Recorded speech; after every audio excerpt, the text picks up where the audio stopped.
Bonjour à tous.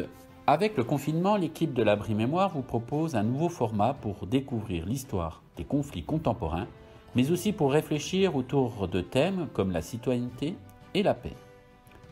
Pour la première chronique, nous allons nous intéresser au 11 novembre 1920, dont nous avons célébré hier le centenaire de l'installation du soldat inconnu sous l'Arc de Triomphe à Paris.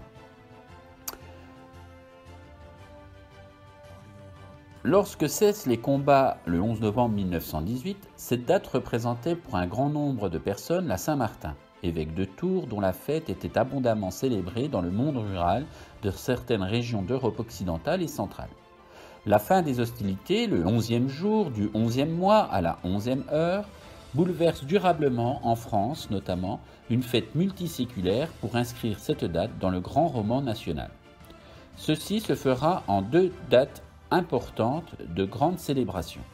La première se déroule le 14 juillet 1919 par la fête de la Victoire où les Français et leurs alliés défilent sous l'Arc de Triomphe à Paris.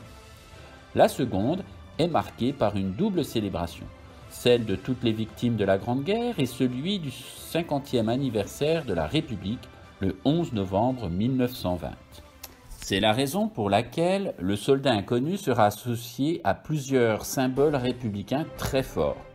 D'abord, il sera honoré avec le ministre Léon Gambetta dans un cortège qui les conduira de la place d'Enfer Rochereau jusqu'au Panthéon, puis une longue procession qui les mènera à l'Arc de Triomphe par les Champs-Élysées. Initialement prévu d'être inhumé au Panthéon, le Parlement a décidé un autre lieu pour le soldat inconnu.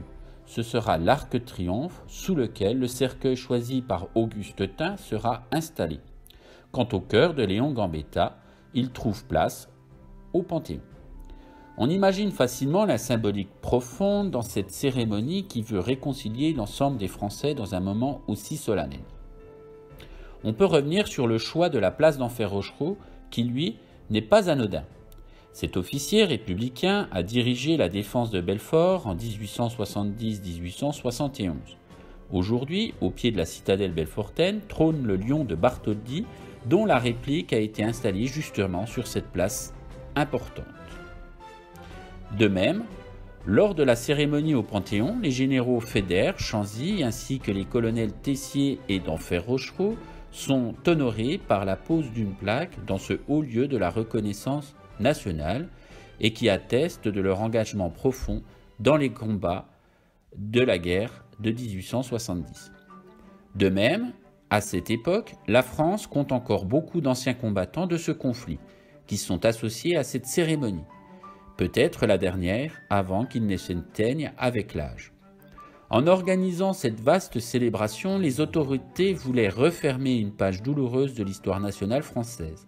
100 ans après, l'entrée au Panthéon de Maurice Genevoix nous rappelle le poids de ce conflit dans notre conscience collective.